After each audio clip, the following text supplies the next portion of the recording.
Good evening. Tonight we begin with something a little more bittersweet than a lullaby. Laudanum, the Victorian tincture that promised to wash away pain and hush the world for a while. Forget the gaslit romance of corsets and carriage rides. Behind those polished veneers were bottles of opium tincture and secret doses passed like consolation. The truth is, dropped into a Victorian parlour, you'd probably be offered laudanum before you were offered a sympathetic word. It was the quiet crutch that kept people moving through unbearable days. If you're enjoying this, take a moment to like the video and subscribe, and tell me in the comments where you're tuning in from and what time it is there. I'm always fascinated by the variety of places people are watching from. Now, dim the lights, silence your notifications, take a deep draw of breath, and let's drift into the hushed, opiate-scented corners of Victorian life. Paracelsus, the itinerant Swiss physician whose full name, Philippus Aurelius Theophrastus Bombastus von Hohenheim, reads like an incantation, and whose life, 1493 to 1541, was a catalogue of contrarian gestures, is where the modern story of laudanum quietly begins. He stood, by the accounts that have survived, with an alembic and a brimstone-smudged temper in the cramped laboratories and university halls of 16th century Europe, insisting that medicine must be chemical as well as humoral, that the physician's art could and should borrow the hammer and bellows of the alchemist. Opium itself was not new. The sap of the poppy had been traded and prescribed across the Mediterranean, across the Islamic hospitals of Baghdad and Cairo, and through the pages of Galen and Dioscorides for a millennium. But what Paracelsus did was to take that ancient gummy substance and transform it into something that would travel with him. A potent tincture, dissolved in wine or spirit, perfumed with saffron, myrrh and other botanicals, and presented as a concentrated, transportable remedy for a bewildering array of ills. He called his preparation laudanum, praise perhaps literal in its etymological hint to laudare, but the name stuck because the potion came praised for its ability to still coughs, ease cramps, hush fevers and calm the fretful senses. It was therapy and theatre wrapped in glass. From the laboratories of the Paracelsianly inclined to the wooden counters of the apothecaries, the tincture moved with the slow inevitability of any good idea in an age of merchants and guilds. In Florence and Padua, in Cologne and Antwerp, in London's winding lanes and the cramped calling card-strewn shops of Paris, apothecaries took Paracelsus's notion and made it their own. Each shop became a little chemistry, each apothecary a local interpretive scholar. There was no single recipe that would have offended the sensibilities of the trade and the practicalities of supply. Opium itself came in variable quality. Greek, Levantine, later Asian varieties, wine and spirits had differing strengths and flavours, and saffron or cinnamon were luxury goods that might be used sparingly in one town and liberally in another. Sometimes myrrh or frankincense were macerated alongside the poppy. Sometimes the tincture bore a faintly camphorous note. The amber fluids were kept in small phials with cork stoppers, labels scrawled by hand, some sealed with wax. The apothecary's counter smelled in winter of dried herbs and old brandy, in summer of resin and the faint sweetness of opium. The result was that laudanum became not a single pharmaceutical but a family, an umbrella term umbrellaed over dozens of locally made tinctures, all claiming to alleviate pain and quell distress, each with its own temperament. This was a medicine of translation, translated across languages, translated from alchemical theory into domestic practice. The guilds and corporations that regulated apothecaries in cities like London, where the Worshipful Society of Apothecaries was established in 1617, made the apothecary both a respected tradesman and a social node, someone to be consulted and sometimes mistrusted, the keeper of mixtures that balanced efficacy with poison. Bodies of knowledge travelled too. Domestic servants and housewives copied recipes into their manuscript books. Midwives carried small wrapped vials tucked into their aprons. A 17th century recipe might tell you to macerate opium in a quart of red wine with 3 drachms of saffron and a little cinnamon. A language partly of weights and partly of memory. Another shop would sell laudanum made from pearl spirits and camphor, bitter and penetrating. What mattered less in those years was standardization than availability and trust, that the tincture existed, and that a competent apothecary could summon it when a cough kept a child awake or labour needed to be calmed. So when Thomas Sydenham entered the English scene in the mid-17th century, his endorsement carried a particular kind of weight. Sydenham, 1624 to 1689, long hailed as the English Hippocrates, practised in London and became famous not for arcane theory but for careful observation and the pragmatic use of effective remedies.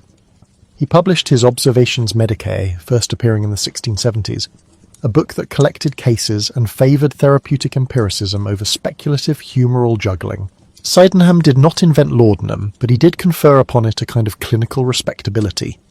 He recommended opium tinctures for conditions that resisted gentler measures, severe pain, certain fevers, and other maladies that required sedation rather than purging. His name became attached to a set of recipes and to a reputation. Sydenham's laudanum appeared in physicians' manuals and in the lists of remedies kept by apothecaries.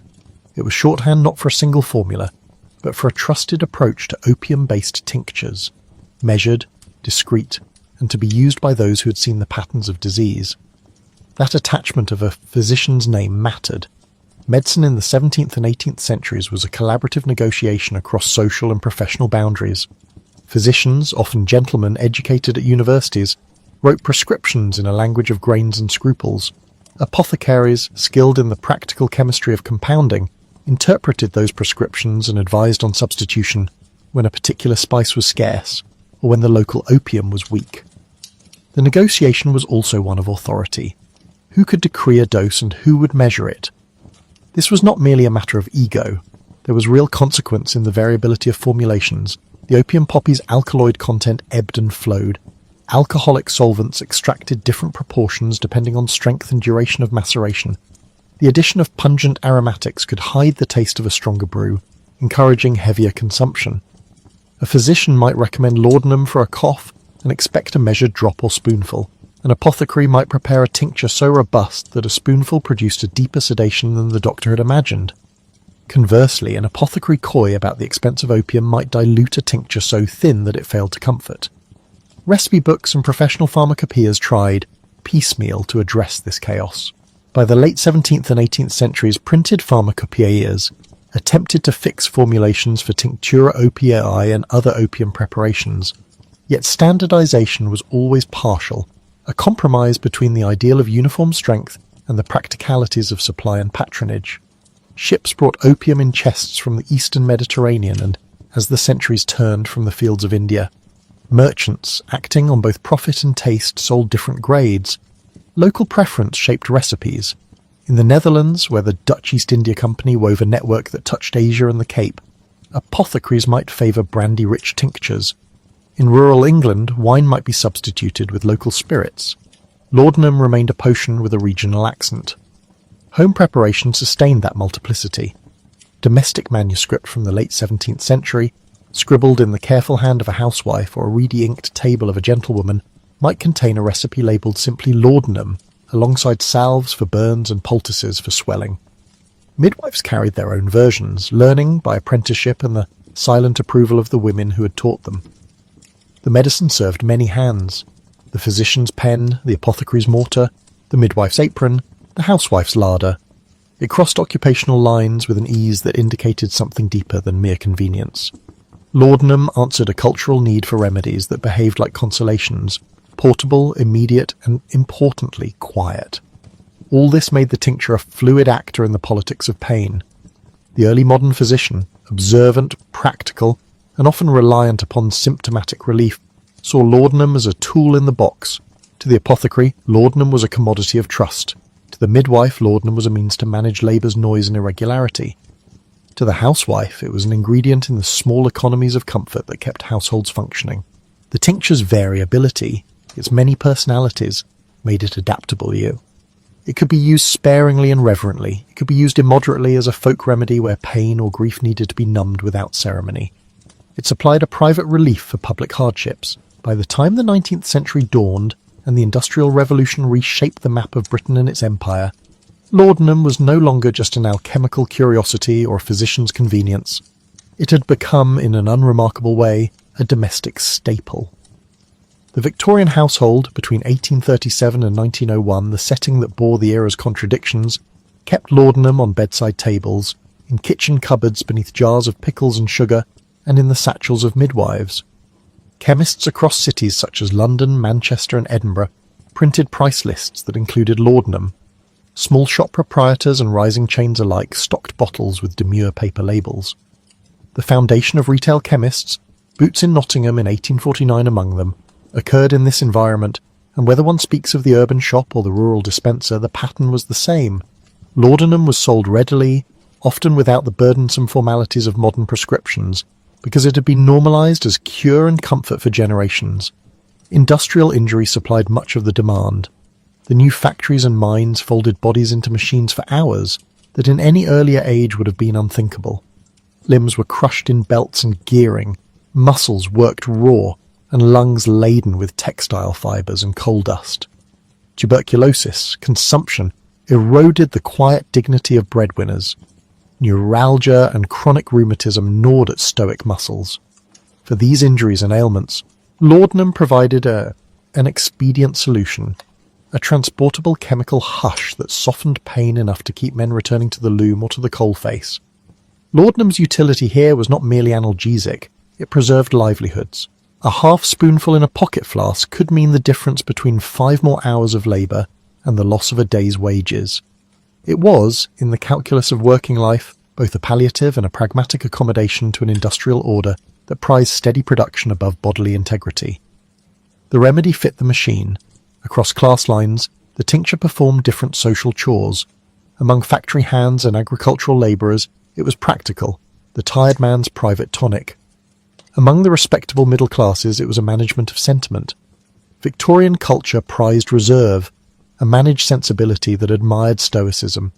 The social grammar of the age required that grief be dignified and pain be endured.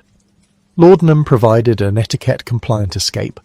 One could sip a measured dose behind a fan or beneath the shadow of a curtain and emerge calm, composed, and socially presentable. In parlours where a sob would have been considered disproportionate, a tincture permitted grief to be muted rather than flaunted. The remedy's discretion, no smoke, no public spectacle, made it congenial to a society determined to look measured even in distress. Midwives lived at the centre of laudanum's domestic geography. They carried it to births and to bedside deaths, and they used it in the delicate management of labour pains, after pains, and postpartum anxiety. Before medical anaesthesia took hold, laudanum was one of the few reliable sedatives available to women. It calmed uterine contractions, quieted a screaming infant, and eased the jagged edges of exhaustion. That meant it was present at the most intimate thresholds of life. In the small, crowded parlours of working-class homes, midwives' apothecaries were as essential as they were prudent. A midwife's vial could calm a labouring mother enough to spare the household scandal of public distress. That was part of the tincture's Victorian success. It soothed not only nerves and bruised tissues, but also social anxieties about propriety. For a society that cherished decorum, laudanum was a discreet anaesthetic for the soul. Patent medicines made laudanum ubiquitous. The 19th century saw an explosion in commercialised remedies, cough syrups, bitters, soporifics, many of which contained opiate derivatives. Advertisements in broadsheets promised respite from sleeplessness, coughs, and nerves. The language was often theatrical, the dose unregulated. In the United States, Mrs. Winslow's soothing syrup, first marketed in the 1840s, would become notorious for being laced with morphine and marketed to mothers to calm infants. It was a model of 19th century marketing, a domestic salvation sold in syrup form with a smiling heroine on the label. In Britain and across the empire, similar concoctions circulated, their trade networks lubricated by the vast logistics of global opium distribution. Opium grown in India, where the East India Company had long organised production and export, moved through shipping lanes to London's docks, and from there into jars and bottles. Laudanum was therefore not merely a domestic custom, it was a commodity bound to imperial trade, dependent on the relations between colony and metropole. The chemistry of the 19th century complicated laudanum's identity. In 1804, Friedrich Saturnier isolated morphine from opium, and that moment recast what opium could mean in the hands of modern medicine. Morphine offered a concentrated, pure alkaloid, the later invention of subcutaneous injection in the middle of the century, with Alexander Wood popularising a practical hypodermic syringe in the 1850s, made potent opiates available in ways that tinctures had not envisaged. Yet laudanum endured. Its appeal was partly practical, liquid, transportable, easily dosed, and partly cultural. It carried a familiar social grammar, a palette of taste and an invisible sanction. It was also cheaper and simpler to make than purified alkaloids, and therefore remained the medicine of choice for many households and many apothecaries who preferred a tried, old tincture to a newer science still finding its social footing. Recognition of the opium habit grew in the 19th century, but not quickly enough to stop laudanum's ubiquity. The English phrase the opium habit appears with increasing regularity in medical journals and in parliamentary debates. Physicians and social reformers both began to note that laudanum could create dependency, and that children were at risk when mothers, for the sake of a quiet evening, administered sedative syrups without appreciating the potency.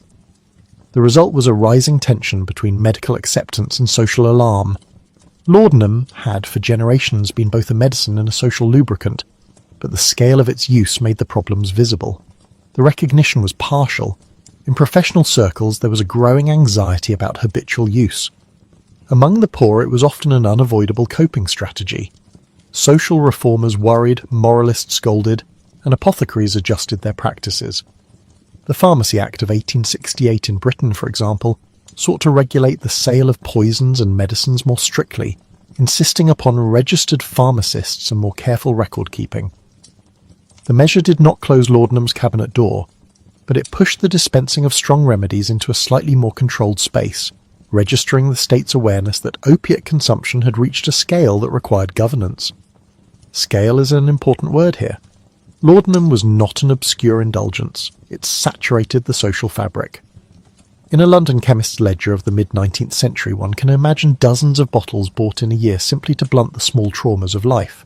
Teething, sleeplessness, postnatal exhaustion, chronic coughs that never quite left the lungs of men who'd spent decades inhaling textile dust. The tincture was a logistics problem as much as a pharmacological one. Where to source reliable opium, how to price a bottle so that a family could afford it, how to label and dose it so as not to create immediate scandal. Apothecaries became logistic managers, balancing market demand with variable supplies from the eastern trade corridors. The laudanum bottle, in this sense, was a node in a broader imperial network. The opium fields, the ships that carried black chests across oceans, the warehouses on the Thames, the apothecary's shop, the midwife's pocket. These were stages in a supply chain that turned a plant into a domestic consolation. There was, too, a cultural choreography around laudanum. Writers and artists both documented and mythologized its presence. Samuel Taylor Coleridge, 1772 to 1834, whose opium habit is well known, and Thomas de Quincey, 1785 to 1859, whose Confessions of an English Opium Eater, first published in 1821, made opiate experience a subject of public fascination, gave literary shape to the tincture's double life as cure and narcotic. De Quincey's pages describe both the pleasures and terrors of opium, and cast laudanum as a gateway into other states of mind, an idea that mixed uneasily with its domestic role. Novels and newspapers repeated stories, sometimes sympathetic, sometimes carping, of the respectable addict, the grieving mother who could not rise from her lamplit couch without her tincture, the artisan who kept a flask in his pouch. The narratives mattered because they shaped expectations and anxieties. Laudanum was at once a celebrated comfort and a private scandal. And yet, for all the rhetoric, the tincture's social acceptance persisted because it fit the strategic needs of a society that demanded endurance and productivity while offering few other remedies. Laudanum was a chemical accommodation to structural problems, poor workplace safety, inadequate public health, and the relentless pace of industrial work. It was a private answer to public deserts. If a mill owner could not be expected to slow the loom, a tincture could keep the worker going. If a household could not afford a physician's constant attention, a bottle on the ledge might, for a modest sum, stand in for professional care. The remedy thus performed a logistical function as much as a therapeutic one, smoothing the frictions of an era that prized order and continuity. There is a final, softer note that belongs to the tincture's domestic life. If one closes the eyes and imagines a Victorian bedtime, the scene is not all gloom. There is the warm weight of a child, the smell of baking, a woman's hand smoothing a man's shoulder, a gentle clink as a small spoon meets a glass bottle. In that movement, so ordinary, so intimate, laudanum was often simply a means to maintain the household rhythm. It was a small, durable technology of comfort, no more romantic and no less necessary than the kettle or the lamp. And like those things, it could be used wisely or abused.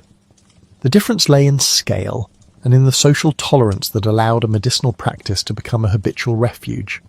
Laudanum's history, therefore, is not only a history of chemistry or pharmacology, it is a story of how societies manage pain. In practical terms, when the pressures of labour and decorum outpace the capacity for structural remedy. If there is a wry observation to be made, that lies in the double meaning of the term itself, laudare, to praise. The name bestowed by a 16th century insurgent against the old medical order promised approval and cure. By the Victorian-era, laudanum's praise was less ecclesiastical and more prosaic, praised for making people bearable in public and functional in private. It was lauded, in other words, because it allowed a society to go on. There is an irony there, a soft and dark one, that the very tincture praised for solace also became a mechanism for masking the deeper causes of human ache. In kitchens and clinics, in dockside warehouses and the darkened backrooms of apothecaries, laudanum circulated as a whispered accomplice to endurance, a remedy that soothed without confronting the harder work of structural change. It was both symptom and solution, and so the story bends through time, from Paracelsus with his alembic and his saffron, through the habiliments of apothecaries whose counters smelled of spice and spirit, into the prescriptions of Sydenham and the domestic recipe books that kept the tincture alive in family hands, and finally into Victorian life where the little brown bottle sat unobtrusively beside the teacup. A private instrument for the public performance of composure. Each stage altered laudanum's form and function, yet the thread remains the same, a chemical answer to an ancient human need for relief, folded into the logistics of trade, shaped by professional authority, woven into domestic economies, and given to the world in amber glass. It is a history of a drink that promised to hide pain, and in doing so revealed something fundamental about the societies that chose to praise it. Laudanum was an alcoholic extract of opium, a dark aromatic tincture that tasted of bitter sap and stale spirits and carried the concentrated presence of the opium poppy wherever it went. It was not a single chemical but a crowded household of alkaloids, morphine dominant among them after Friedrich Saturner's work in 1804, but also codeine and a host of lesser compounds extracted from the dried latex of Papaver somniferum. You could buy it in a chemist's shop in Whitechapel, or a grocer's window in Philadelphia. You could swallow it from a silver teaspoon in a Manchester workhouse, or breathe it in tiny measured drops from a London vial at the bedside of some fading consumptive in Malta or Calcutta. In its simplest description, it was opium dissolved in alcohol, but that description understates both its cunning and its cruelty. Alcohol was not merely solvent, it was also sedative company, a second agent whose warmth and edge made the syrup more palatable and the sedation more complete. Laudanum smelled of old brandy, of sugar boiled to a thin caramel. It explained itself as comfort. The pharmacology, as we now understand it, is neat and mechanistic, but it reads like a quiet mercilessness when you put the words next to what people were feeling. Morphine and its fellows are agonists at the opioid receptors, most importantly the Mu receptor, that stud the brain and spinal cord, the little molecular locks into which opioid keys fit. These receptors are GIGO protein-coupled switches.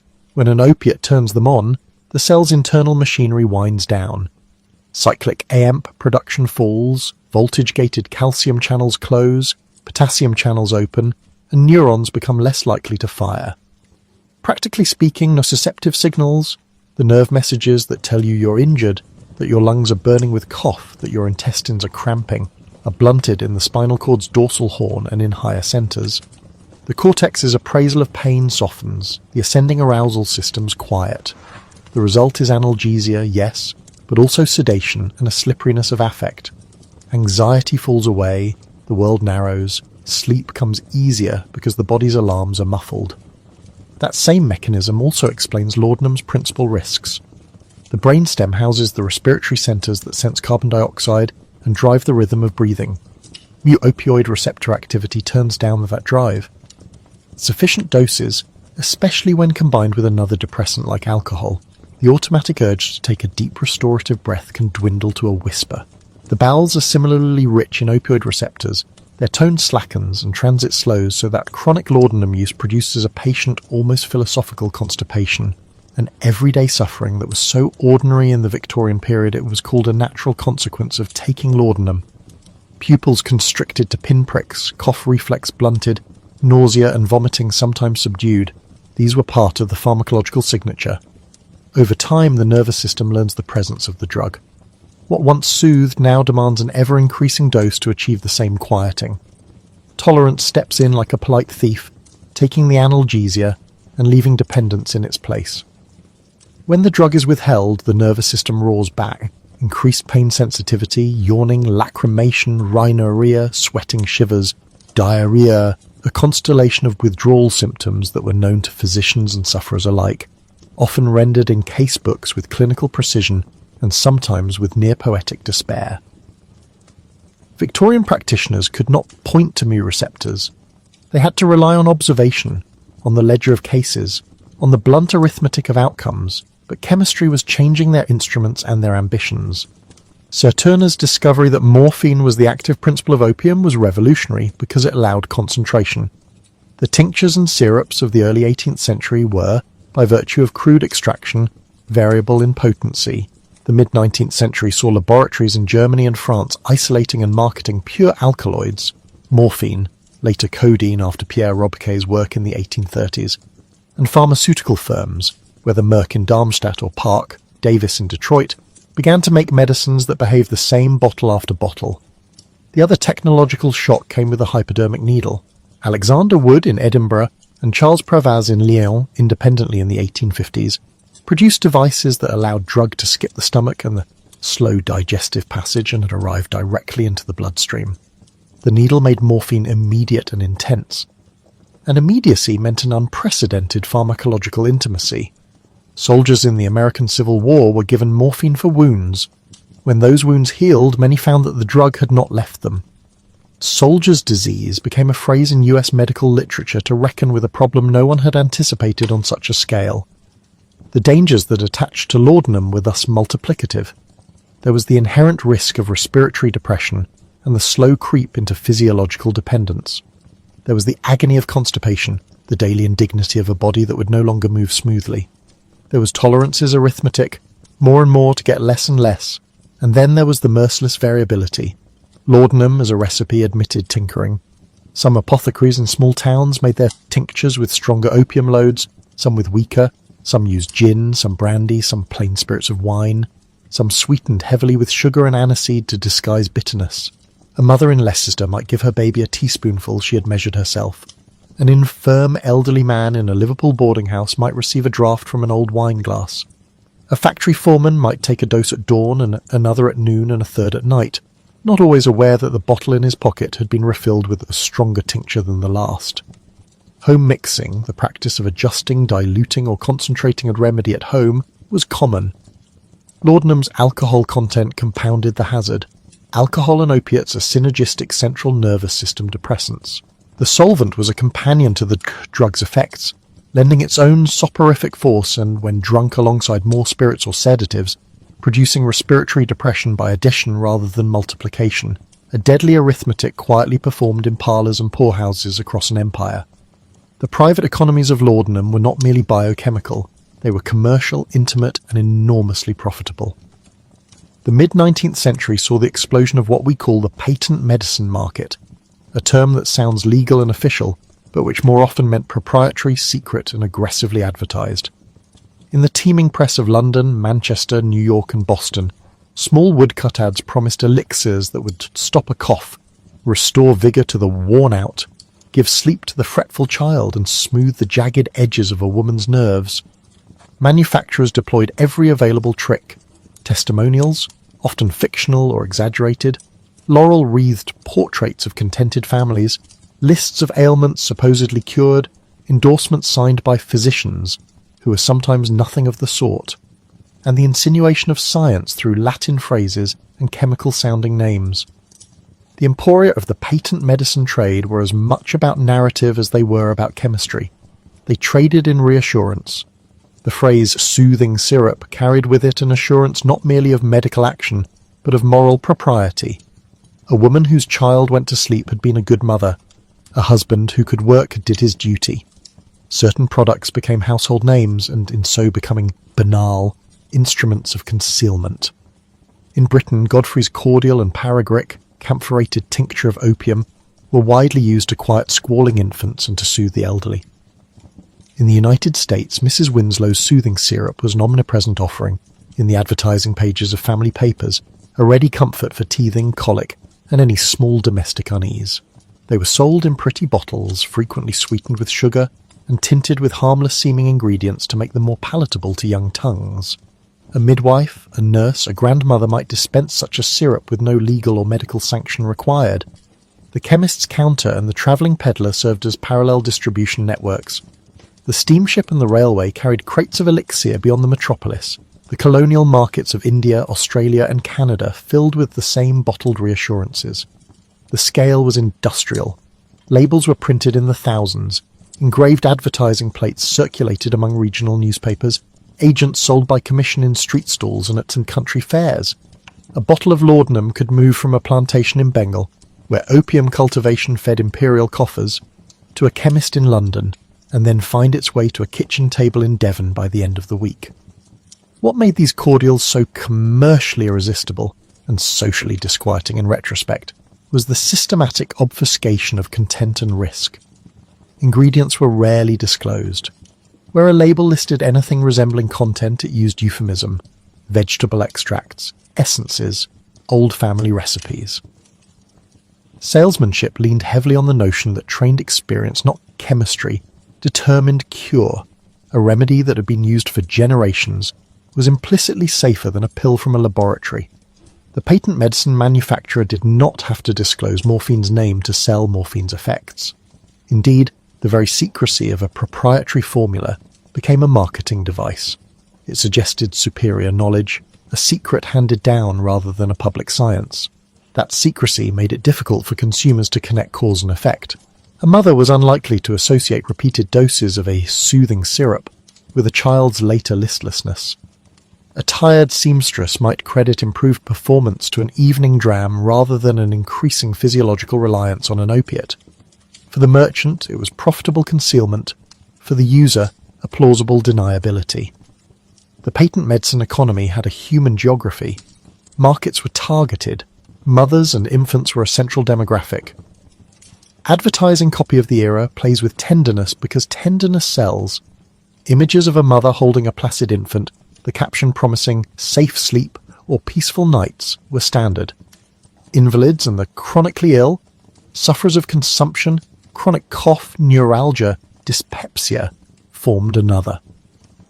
Laudanum was so useful for suppressing the coughing fits of tuberculosis that physicians often prescribed it as a palliative.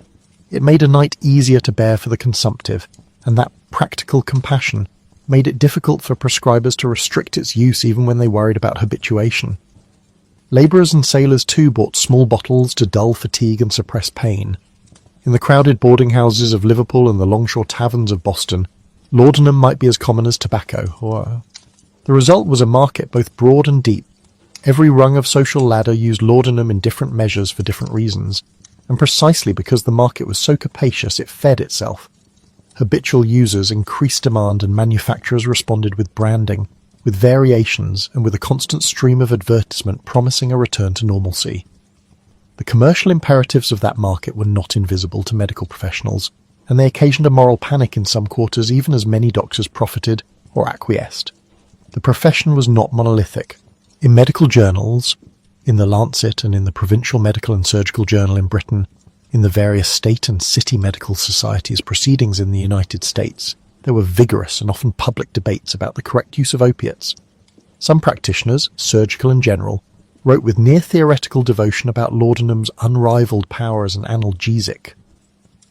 For severe pain, for relieving the agonies of childbirth or the sharp knives of surgical intervention before anesthesia became widespread, laudanum was praised as a gift. In a world where disease often meant unremitting suffering, a tincture that softened the edges of existence had an ethical defence. Relieve pain when you can. For palliative practitioners of mid-century, especially those dealing with consumption and malignant disease, laudanum's value was immediate and morally persuasive. It made a person comfortable, a patient less fearful in their last hours. The demand for such comfort exerted pressure on prescribers to use laudanum even where they might taste misgiving. Opponents, and there were many, marshalled other forms of evidence. They published case reports, catalogues of long-term users whose appetites, fortunes and family lives had been eroded by chronic use. They described the industrial patterns they saw, ships carrying opium and tinctures like cargoes of banality, chemists wholesaling to peddlers who sold to mothers. They pointed to the new clinical pictures brought into prominence by modern chemistry and technology. Anaesthetists and surgeons could now give concentrated morphine intravenously or subcutaneously, and with immediacy came a new class of addiction. Alexander Wood's hypodermic syringe, celebrated for its clinical precision, was also criticized for facilitating the most intimate and rapid of dependencies. The American Civil War fed that debate with a million wounds and a momentum of medication. Veterans returning from 1865 with morphine habituation became living proof for those who argued that medical practice could manufacture addiction. The ethical inflection of these debates is revealing. For some, the question was straightforward. Is it worse to leave someone in pain or to risk creating dependence? The 19th century answer depended on whom you asked. Surgeons and palliative physicians attuned to immediate suffering leaned toward intervention. Reformers and many public health-minded physicians worried about long-term social and moral consequences and about the public's unregulated access to powerful drugs. The notion of iatrogenesis, that medicine could itself produce harm, gained traction slowly. Some commentators, like Thomas de Quincey, who wrote his Confessions of an English Opium Eater in 1821, and thus contributed to an almost confessional popular discourse about opium's pleasures and perils, turned public attention to the psychological and moral dimensions of opioid habit. De Quincey's book did not instruct doctors in physiology, but it forced readers and practitioners to consider the lived consequences of habitual use. How a chemical sleep could become the only shelter. Regulation was slow and halting, shaped by commercial interests and by professional divisions.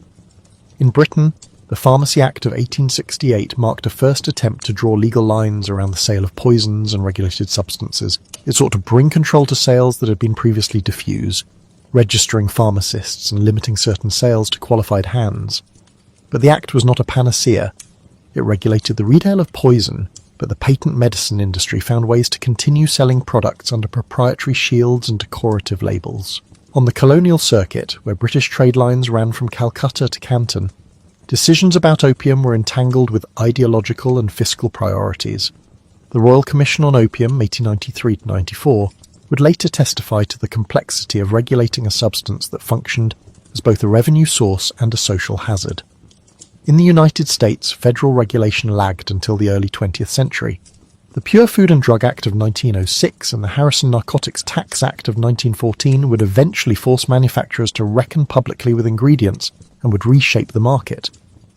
But for the Victorian century, the rulebook was thin and the market thick. Professional debates about laudanum's use thus threaded clinical care with commerce and with the questions of professional identity. Some physicians saw themselves as guardians against charlatanism, defending the medical profession's reputation by condemning patent medicines and by lobbying for clearer regulation. Others, practicing in hospital wards and in private consulting rooms, wrote of the patient whose life was immeasurably eased by opiates, the woman with relentless neuralgia who could sleep for the first time in months, the palliative patient for whom cough and breathlessness were not removed but softened into tolerable space. These testimonials had rhetorical and ethical force. What the case reports did, in aggregate, was to produce an unignorable ledger. Laudanum could be a healer and a hazard. Its application required judgment, and judgment was uneven. Competing views were printed in The Lancet and the British Medical Journal, argued at medical society meetings in Edinburgh, Liverpool and New York. The debate was not abstract. It concerned who would control access to dangerous drugs, and what trade-off society would accept between immediate relief and long-term harm. There were, inevitably, scandals and hypocrisies. Some physicians were addicted themselves. Those stories, a doctor discreet about his own dependence, or a surgeon who became habituated after prolonged use, passed into anecdote and into the public imagination as evidence of the profession's vulnerability. William Halsted's later troubles with cocaine and morphine, at the end of the century in America, would become emblematic of the ways medical curiosity, experimental zeal, and the available pharmacopoeia could snare even the learned. Within hospitals, Nascent rules about who could prescribe and who could possess certain preparations emerged unevenly, shaped less by uniform policy than by the prudence or laxity of hospital chiefs. The medical journals themselves became arenas of struggle. Editorials and letters exchanged there have the peculiar flavour of Victorian moral reasoning married to clinical detail. A clinician would publish a case of prolonged laudanum use among a seamstress and sign off with an appeal for restraint. A manufacturer would run advertisements adjacent to critiques of patent medicines, offering an implicit rebuke to the medical profession's purity. The contradiction was never far from plain sight. The same journals that cautioned against over-the-counter laudanum published receipts and recipes recommending opiate tinctures for this or that complaint. Medicine at the time was a field negotiating the boundaries of professional authority, even as chemical technology and market forces expanded what medicine could offer. And so the story of laudanum's Victorian life is one of repeated bargains. Trade and empire made opium's alkaloids more abundant and cheaper. Chemistry made them purer and more powerful. Technology, the syringe, the printing press, the railroad, made them swift and ubiquitous. Commerce cloaked its effects. A smiling advertisement hid a bottle's potential to quiet, to dull, to destroy. Practice and conscience collided in the consulting rooms and in the letters to editors.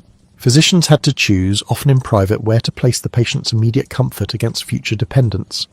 Public authorities had to decide whether to trust the market or to restrain it. The result was a century in which laudanum was simultaneously medicine and commodity, solace and snare, a small amber bottle on a mantelshelf and a factor in the slow attrition of certain lives. If there is a single image that recurs in the medical records and the advertisements of the period, it is the silver teaspoon, glinting in lamplight, tipped toward an infant's lips or toward the cold mouth of an invalid. It is a modest domestic instrument of arithmetic, one teaspoon here, another later, and the ledger of doses accumulates quietly in the body.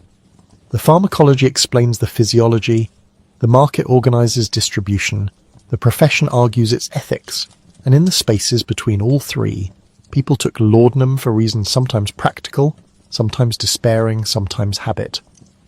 By the time the Victorian era gave way to the Edwardian, public and professional impatience with secret remedies had increased. Chemistry had continued to refine drug identification, and the first tentative steps toward regulation and disclosure were in hand. But the middle decades, the 1840s through the 1870s especially, were an age in which laudanum did what all good drugs do, and what all dangerous drugs also do. It relieved, it rewarded, and it exacted a price that was often easy to miss until the bill came due. On a little walnut table in a middling parlour, between a hymn book and a vase of slightly bowed roses, a small cork-stopped bottle of laudanum kept its patient amber watch. Its label might be handwritten by a country apothecary or printed by a respectable London house. It might be anonymous and much used, or it might bear the proud imprimatur of a famous manufacturer. Either way, it was never far from a hand that trembled or a heart that ached.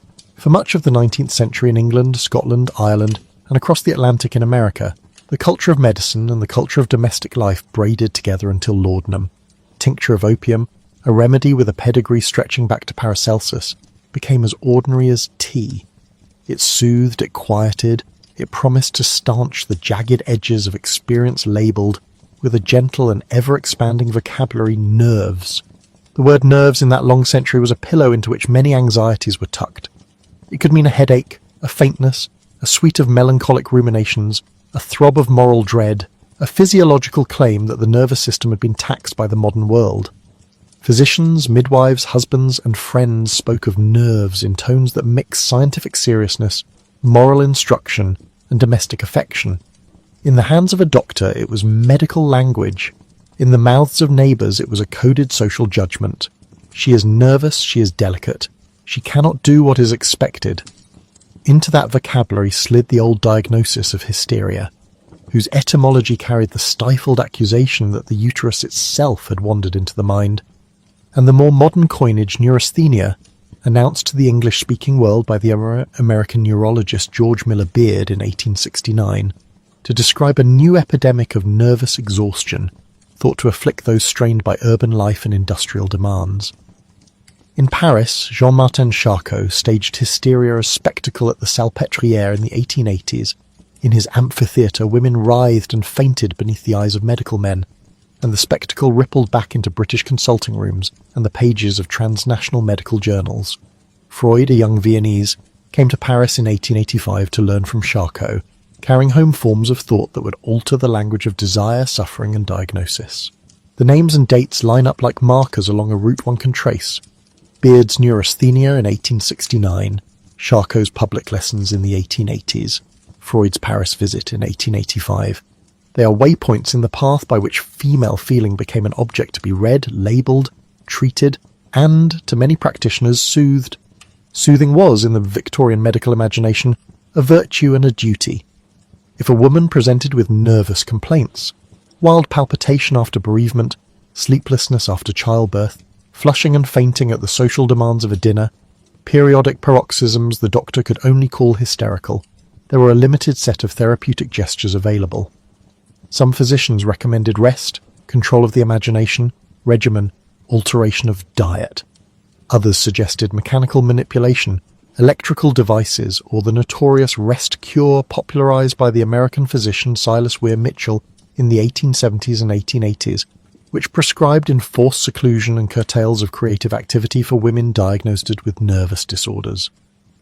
Mitchell's prescriptions became part of the cultural legend of the male doctor who knows best, so well satirized in Charlotte Perkins Gilman's The Yellow Wallpaper of 1892, and they exemplified a certain paternalism that assumed women's minds were fragile instruments to be protected from themselves. Into that clinical paternalism walked Laudanum, unobtrusive and obliging. A few drops could still the agitation, bring sleep, blunt the teeth of grief for an afternoon, even dull the phantom pains of a uterus supposed to be hypochondriacal. Midwives, who in the countryside and among the poor were the main repositories of reproductive and postpartum care, treated the practical business of labour and the intimate business of female suffering with what was at hand. For matters of childbirth, for the violent cramping of afterpains, for the fevers and hemorrhages that trailed deliveries, for the raw exhaustion of a mother in a room without servants and without hot water, Laudanum had the virtues practitioners most prized. It was cheap, it worked quickly, and it could be administered without the prolonged apparatus or specialist knowledge that, say, chloroform or ether required. In urban hospitals and at the court, anaesthetics were beginning to change the conduct of labour. John Snow famously administered chloroform to Queen Victoria during the birth of Prince Leopold in 1853, so that the notice of a monarch might normalise the use of analgesia. But for ordinary women, the tincture remained the domestic anaesthetic par excellence. It was poured into teas, folded into cakes, mixed with port, dropped into a spoon of milk at night, added to adhesive plasters applied to the belly. Midwives recommended it not as a point of doctrine but as practical consolation. Make the mother sleep, and the house will survive. Wakeful, she cannot care for the baby, prepare the broth, or get herself up the stairs. That laudanum was also a tool of medical paternalism suited the temper of a society that expected women to be both devout and delicate. If nerves were read as a sign of sensitivity, moral sensitivity, emotional refinement, then the drug that calmed those nerves could be presented as preserving a woman's proper role. There is an irony in that the same pharmacology that was used to efface women's suffering was read by some moralists as evidence of their weakness. If a man took laudanum to dull the sting of a wound, or to sleep off the horrors of industrial labour, he was doing the rational thing. If a woman took it because her husband or doctor advised it, she was vulnerable to vice. Sensibility and sin wore the same face. The language of weakness became a moral matrix. Physicians who argued for treatment did so partly from compassion and partly on behalf of social order. These interventions, in their small domestic acts of quieting, were also acts of governance. Dependence crept in the wake of this governance like a shadow following a familiar gait. Laudanum was a tincture whose potency varied from bottle to bottle. Apothecaries compounded it in different strengths, and household recipes, herbalists, female relatives, pragmatic midwives mixed in port, rosemary, sugar, and sometimes more opium than a novice might intend. A doctor's prescription might be measured in grains and drops, but from the patient's bedside the language was different. A teaspoonful to still a baby, 2 drops beneath the tongue to sleep through the night, a spoon now and then to still the accusatory voice of grief when the house was empty or the husband at the club. Somewhere between chemistry and affection, doses escalated. Women learned to self-medicate, often in secret. The social hush around female pain, keep your composure, pull yourself together, meant that a woman's labour with laudanum became a private negotiation, rarely taxed by the public. There were other mechanisms that pushed women toward opiate dependence. Medicines marketed specifically to women multiplied in the 19th century, promising to remedy menstrual irregularities, female weakness, and moral decay. These female tonics were often elaborately packaged and scented, anointing the commodities of domestic medicine with the patina of science. An apothecary's sign, a neat metal case labelled in copperplate, sufficed to resolve a mother's embarrassment. Middle-class magazines printed testimonials and anxiously circumspect advice columns. Doctors endorsed, or at least did not oppose, mild narcotics as temporary salves. And because there were few reliable alternatives for chronic anxiety and depression, no electrical shock therapy as a standardized practice, no psychotropic classes yet developed, doctors were pragmatic. The clinician of the 1850s or 1870s who offered laudanum was not always callous or corrupt. He, and it was usually he, believed he was ameliorating suffering. But the social scripts that made female frailty a thing to be managed, rather than an injustice to be challenged, ensured that a pharmacological palliative could calcify into a social habit. The stories that press columnists and moralists loved to tell turned such dependencies into cautionary tales. A wife who became regularly slothful, disengaged from worship or household duty, who seemed faintly disordered at family gatherings, would be read as having let a tincture supplant her moral backbone. In courtrooms and coroners' inquests, laudanum appeared as evidence of either desperation or moral failure. Men insisted that a woman's use of laudanum betrayed her inability to be a centre of moral firmness. Women's advocates argued that it was the absence of social and economic support that drove mothers into the arms of a bottle. At the intersection of class and gender, this was stark. An aristocratic woman had a physician and a nurse. A labouring mother had an apothecary and a midwife, and sometimes a bottle she purchased herself. Both could be trapped. And the habit of using laudanum for what were essentially social injuries had consequences that rippled out from the personal into the public. Children were soothed into sedation. Mothers had less stamina for labour and infant care. Households came to revere an inarticulate quiet. This last, quiet, was elevated as a virtue.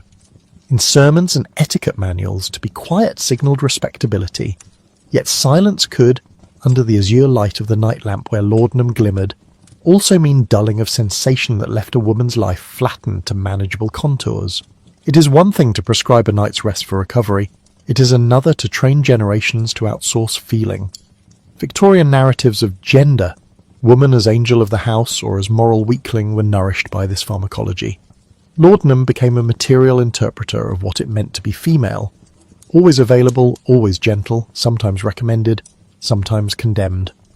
The domestic ubiquity of laudanum carried with it a smaller, brighter horror that is easy to imagine at a bedside lamp. Infants soothed into anaesthetized sleep. If mothers were told to keep their babies quiet, and if colic and inconsolable crying could be fixed by a cordial sold by the apothecary, then the temptation to reach for a measured draught was great. In the nursery, under the same lamplight as the mother's remedies, a jar of Godfrey's cordial might sit on a shelf next to a tin of arrowroot. Godfrey's cordial had a long life in British and colonial households across the 18th and 19th centuries. It was sweet, viscous, and laced with opium. Across the Atlantic, American mothers could buy Mrs. Winslow's soothing syrup, an immensely popular patent medicine of the mid-19th century, whose advertising promised relief for teething colic and sleepless nights, and which, like many such syrups, contained morphine or opium derivatives and often alcohol. The logic of these products was merciless in its simplicity. Soothe the child, quiet a house. The logic of their markets read parental fear as a resource to be commodified. Patent medicines were sold as cure-alls, the maker's name and a sentimental image, an obliging nurse, a sober nursemaid, provided a veneer of trust. Advertising in the mid-1800s became sophisticated. Ads appeared in newspapers, broadsheets, and on trade cards, promising that a bottle would buy sleep and, with it, moral rectitude and a mother's sanity. For a frazzled parent, the soothing syrup was an answer to the impossible expectations of caregiving. What followed was, at times, tragic and at times fatally banal. The pharmacology of opiates in infants is unforgiving. Even small doses depress a child's respiration and can lead to coma and death. Coroner's reports in provincial England and in American cities periodically recorded the presence of opiates in infants' stomachs. Newspapers seized upon these inquests with a merciless appetite. Particulars of a weeping mother, a half-emptied bottle, the physician's statement that the child's death was caused by accidental poisoning. Press coverage did two things at once. It heightened public anxiety, and it fed the impression that mothers were morally culpable. The verdicts were often ambiguous. Was the mother an unwitting beneficiary of a stimulant marketed to soothe, or was she a negligent parent? The courts and coroners were left to pass the difference, and their findings fed larger debates about regulation. Children's deaths associated with opiate cordials were not only accidental. The darker scandals of the era, annals of baby farming, and the criminal neglect of infants in urban anonymity sometimes used laudanum as a ready, cheap, and effective agent of murder. Baby farming had a brutal logic. Where a child was entrusted to a caregiver for a fee, the cheapest way to avoid the cost of feeding was quieting the child permanently. The revelations that surfaced in late Victorian Britain, culminating in sensational trials in the 1880s and 1890s, fed public revulsion. While not every case of baby farming relied upon laudanum, some were cases of starvation or blunt violence, many of the infamous prosecutions found opiates in the systems of murdered infants. The shocking details, babies wrapped in newspapers, ledger books kept of payments, bottles with a few drops of amber liquid left, entered the popular imagination and hardened resolve that something must be done. Campaigns for reform followed, propelled as much by compassionate philanthropists as by the indignation of the middle-class moral crusaders. Charities and newly founded organisations such as the National Society for the Prevention of Cruelty to Children in Britain, founded in 1884, made the protection of children a public issue. Newspapers and medical journals, the Lancet, the British Medical Journal, and a bevy of provincial papers, published exposés and empirical studies that laid out the risk of unlabelled opiates in domestic remedies and infant syrups. Coroners' reports were compiled into dossiers. In legislative chambers, the quiet work of regulation began. The British Pharmacy Act of 1868 had already signalled a desire to control the sale of certain poisons and to professionalise dispensing, but it left gaps that patent medicines exploited.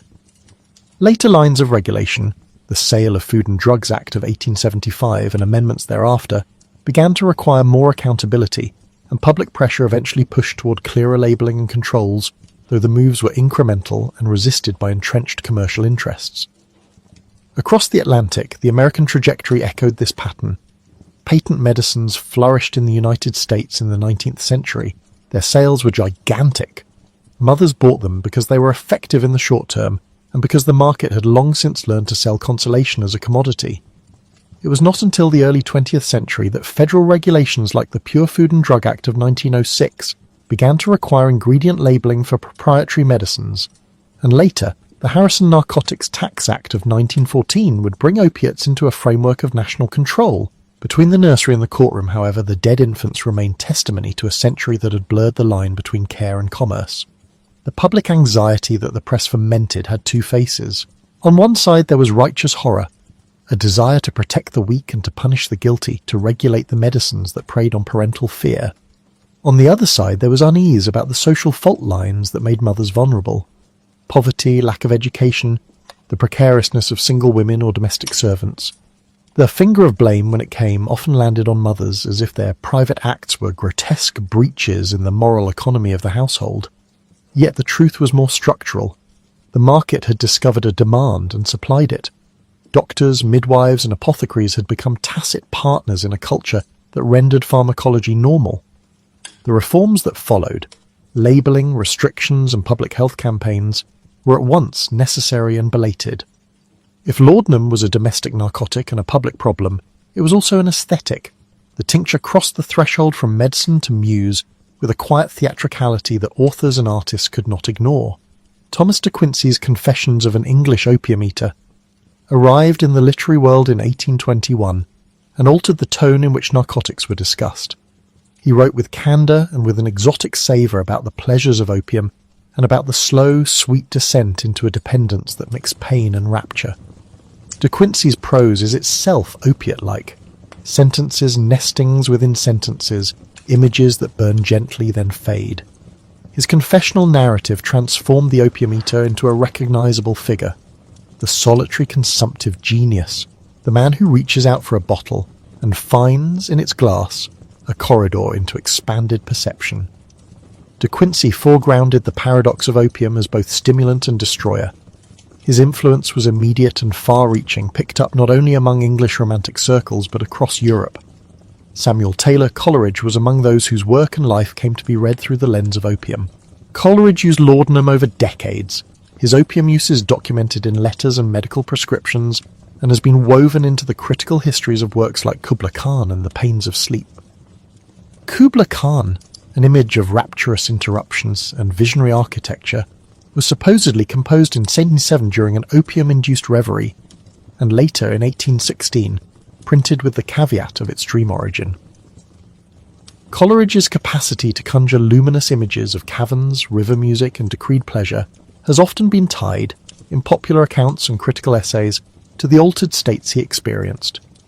He was neither wholly celebrated nor wholly damned. Rather, his life became a key test case in the debate over whether chemical stimulation could augment genius or whether it eroded the faculties from which genius drew sustenance. His late inability to sustain creative production, attributed by many to prolonged opiate use, became a cautionary example. Across the Channel, Charles Baudelaire, the French poet and critic, read English opium literature and responded with his own investigations. Les Paradis Artificiels, published in 1860, owes a debt to De Quincey and to the Romantic tradition. Baudelaire wrote with clinical lyricism about hashish and opium, cataloguing both the intoxication and its aftershocks. He approached the topic not as a mere journalist might, but as an observer who could map the aesthetic effects of narcotics, the intensification of sensation, the opening of associative chains, the complex pleasure of perceiving colour and time differently. Yet Baudelaire's tone was never uncritical. He remarked on the cheapness of certain pleasures, on the way artificial paradises could exhaust the soul as surely as they elevated the senses. The opium aesthetic thus operated on two planes. On one plane it was a vocabulary for altered perception, the synesthesia of colours with sound, the vertiginous recombination of memory and fantasy, the sensation of amplitude in a formerly narrow life. On the other plane it was an emblem of modernity, the artist who sought in chemistry what industrial life had denied them: depth, plenitude. Gape. Writers and painters imagined opium as an engine for new vision. It inspired poems, narratives, and images that attempted to represent states of consciousness otherwise unavailable. But those same works also contributed to the myth that intoxication equaled inspiration, and in doing so they made for seductive but dangerous models. A reader encountering De Quincey's dexterous sentences might both admire and emulate. The emulation sometimes ended with dependence and ruin. The aestheticization of opiates could also be darkly commercial. Publishers learned to package confessions and elisions. The opium addict became a recognizable selling point. The cultural appetite for stories of visionary intoxication produced a feedback loop. Literary production romanticized drug use, and that romanticization fed new consumption patterns. In London, the exoticized image of the opium den, complete with Chinese gardeners and oriental rugs, joined the domestic image of the laudanum bottle at the bedside. Limehouse and Soho opera houses staged scenes of oriental decadence. The opium den became a symbol in detective fiction and sensation novels. Yet the opium den was a social fact too. Small dens serving mostly working men and some women existed in the city and in ports, and their existence shaped fantasies about empire, race and vice. Domestic laudanum and the opium den, though different in social register, were contiguous in the cultural imagination. Artistic communities wrestled with the contradictions. Some painters and poets, symbolists such as Gustave Moreau and later figures in the fin de siècle, used opiate imagery to speak of poetic illumination. Others, wary of the moral and physiological costs, wrote elegies for ruined talent. The critical conversation shifted as medical science added weight to the cautionary tale. Physiologists and psychiatrists measured the mind's responses, catalogued the cycles of tolerance and withdrawal, and argued that the narcotic could not be the source of sustained creative production. Henry Maudsley and British psychiatrists of the late 19th century argued, in their own registers, that addiction led to degeneracy rather than creative endurance. The debate thus moved from a romantic celebration to a modern skepticism. The cultural residue of the Laudanum muse remains double-edged. In one telling, we see how chemical means opened new cognitive corridors. In another, we observe the human cost of an economy that fused private solace with commercial profit. De Quincey's beautiful sentences and Coleridge's luminous images left a heritage that artists continued to mine. But the stories of mothers in nursery alcoves and of young poets losing their faculties also remind us that the same tincture eased pain at the cost of agency.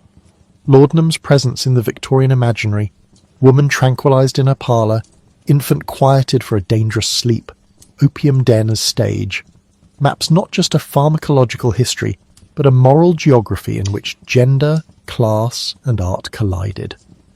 If one were to walk through 19th century Britain or America with a lamp and a ledger, one could plot the trade routes of dependency with a surprising intimacy. A city chemist in Bristol listing tinctures sold by the bottle, a main grocer supplying misses. Winslow's cordial to a rural postmistress who then shipped parcels to neighbours, a midwife in Lancashire keeping a small stock of laudanum in her black medical chest, a Parisian lecture hall where hysteria was demonstrated.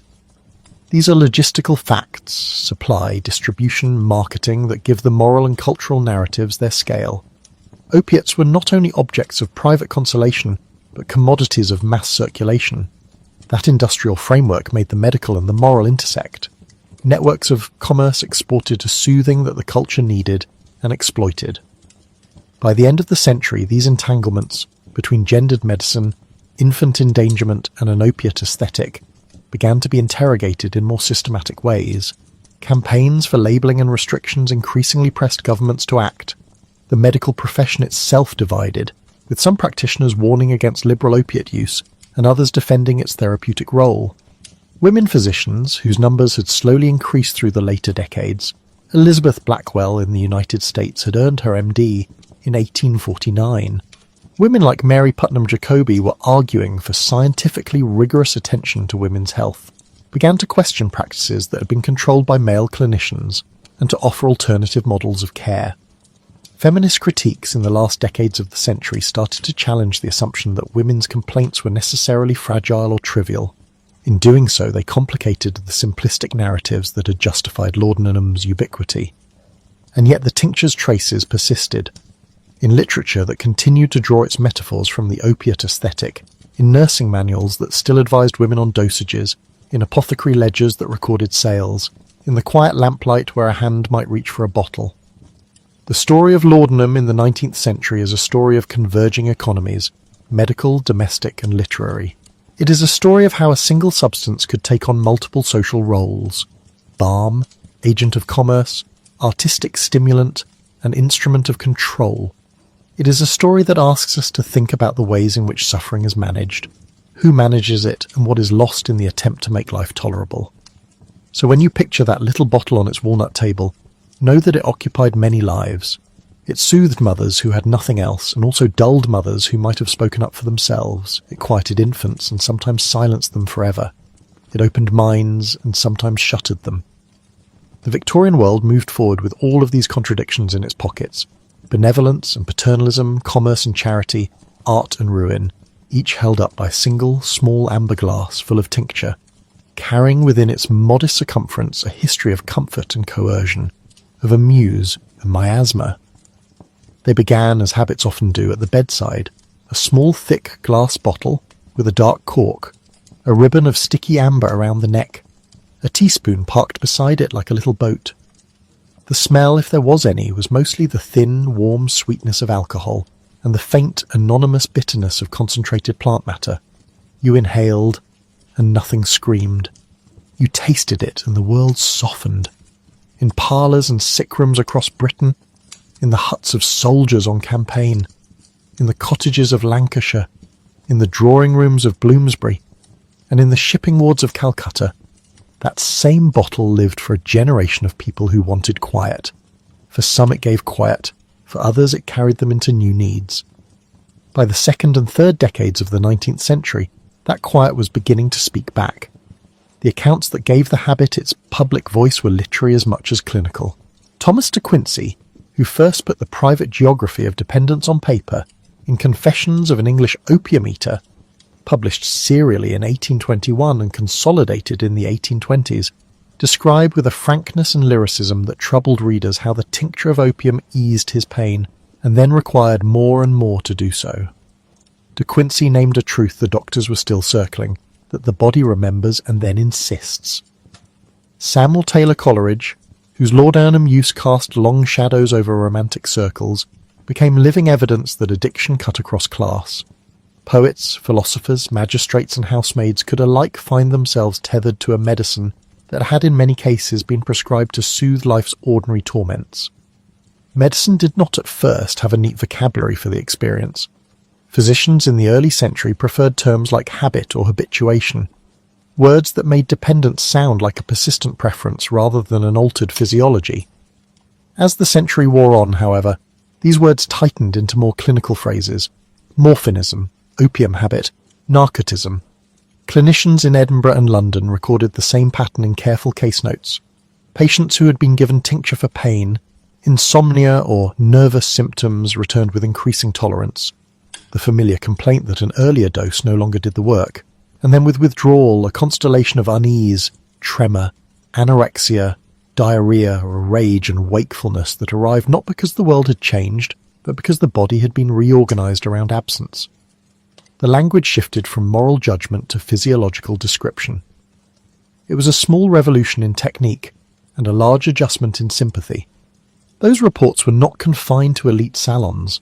The Civil War in the United States gave the problem extraordinary scale and new language. Surgeons treated tens of thousands of wounded men with morphine, the purified alkaloid whose isolation by Friedrich Zeturner around 1804 had changed the chemistry of opium, and came home to civilians who had watched mates given morphine for shattered limbs sleeping away stronger and then needing more. After 1865, newspapers and medical journals began to use the blunt phrase soldier's disease for the dependence that many veterans carried back from battlefields. It was not an Aristotelian vice that lived only in the low and the licentious. It was a wound left by a medical technique itself. The nurse who soothed an infant's cough, the ship's surgeon who dared not let a fevered man cry, the governess made solitary by long hours, the widow with chronic pain, the miner whose hands ached at dust, all were found on the same spectrum. Addiction did not respect the line between respectability and ruin. It threaded through occupations and houses of worship alike. Physicians and chemists watched the pattern and tinkered at remedies.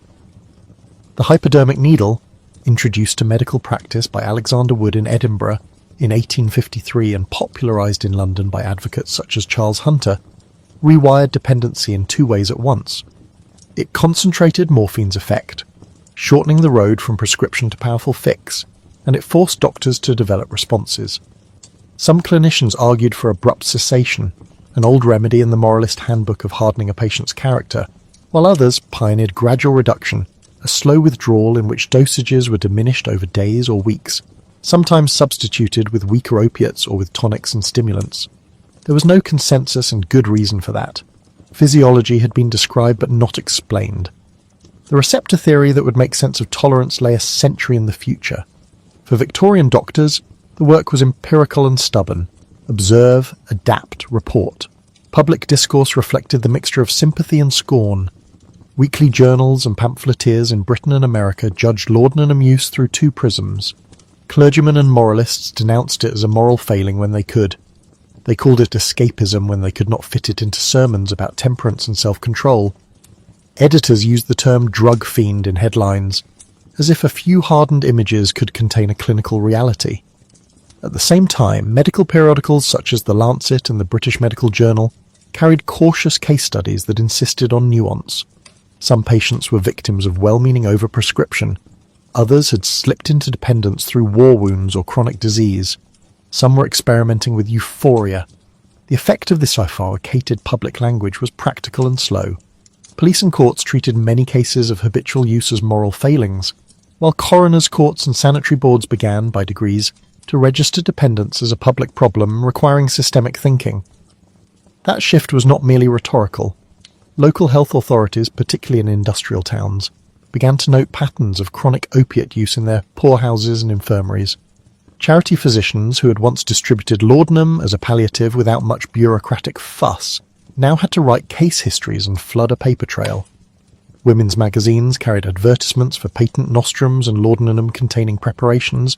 The very visibility of the drug in domestic spaces made it an object of scrutiny. The baby farming scandals that erupted in the 1870s and 1880s made the stakes lethal.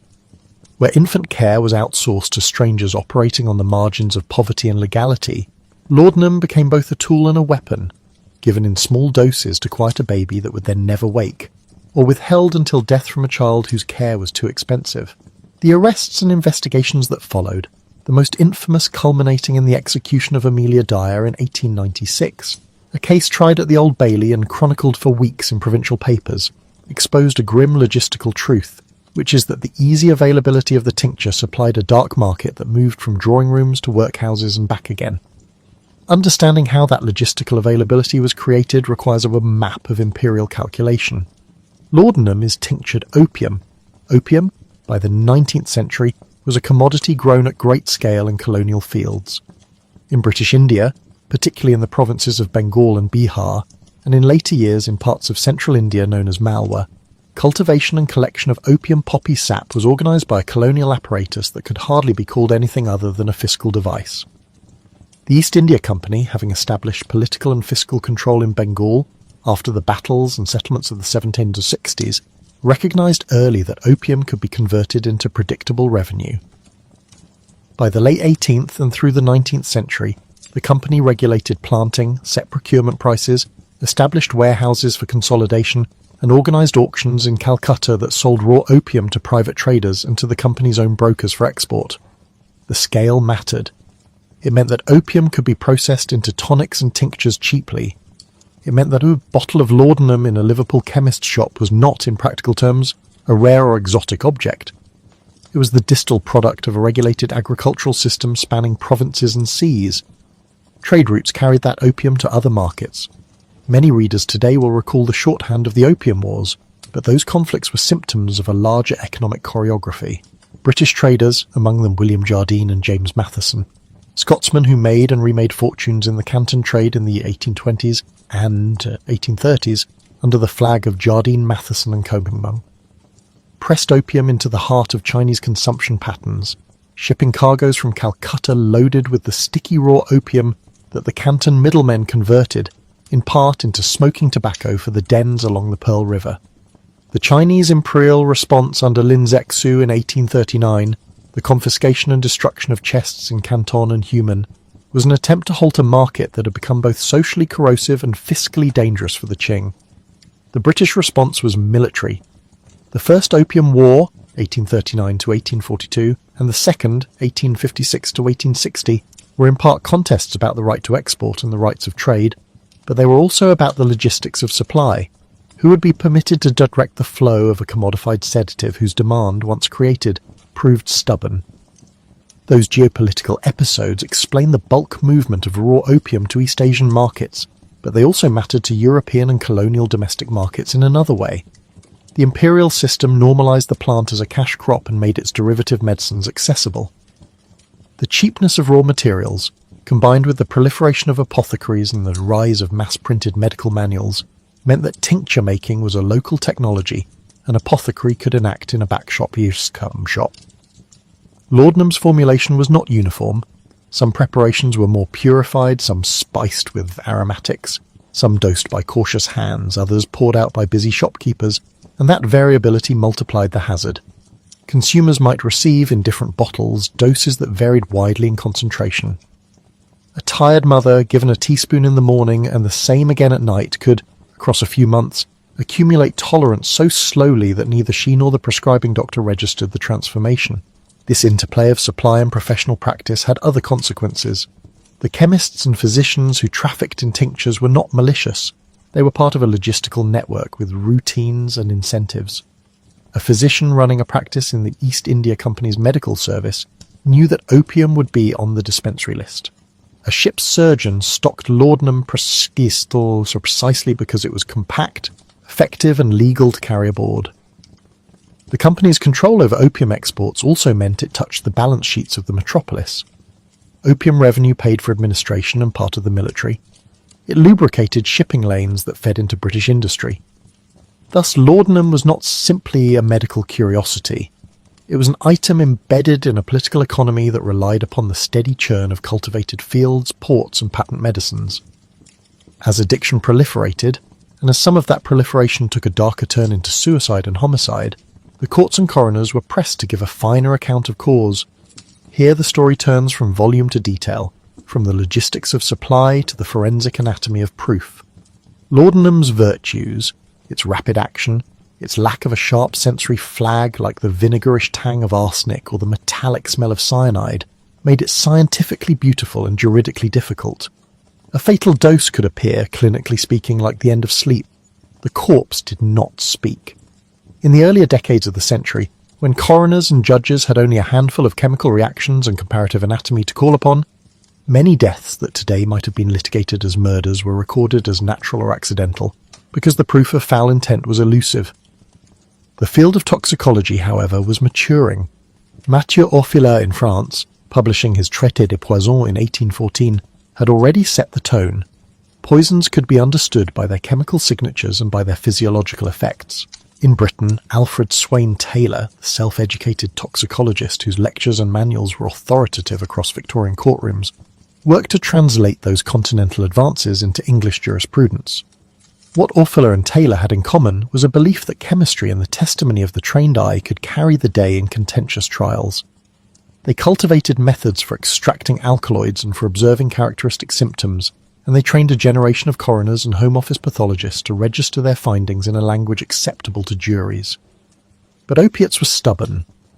The discovery of morphine by Sir Turner and later of codeine by Pierre-Jean Robiquet in the 1830s had given chemists the isolated molecules to aim at, but isolating morphine from the body of someone decomposing in a warm room after a shipboard voyage or a country house collapse was a hard task. The procedures required solvents, precipitation agents, and controlled distillation. They were methods better suited to a well-equipped laboratory than to an inquest room. The variability of laudanum's composition, sometimes diluted with spirits or cut with other medicines sold over the counter, meant even laboratory tests required interpretation.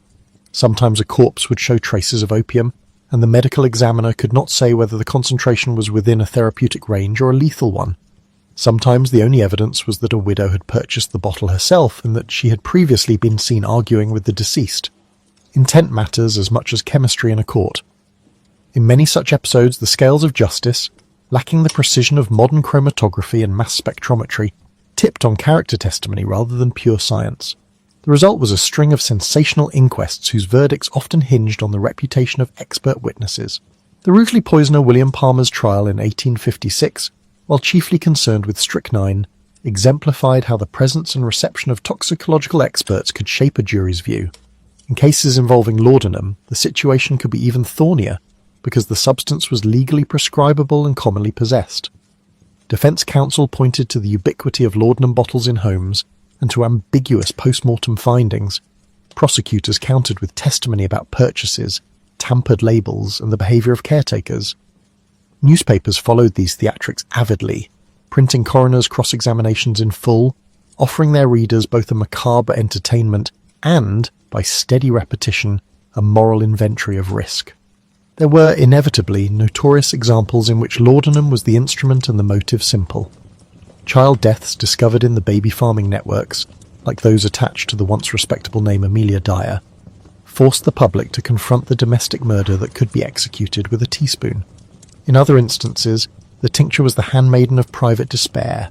Women and men who had long soldiered under chronic grief or lung disease swallowed their teaspoons with a steady resolution and did not wake.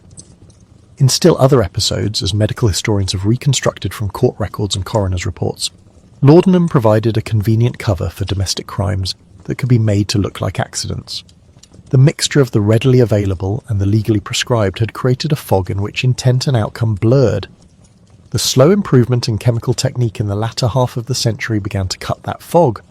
Microchemical tests for alkaloids, condensation and precipitation methods, and increasingly confident comparisons of physiologic response allowed pathologists to assert that a given decedent had, in fact, been given a lethal quantity.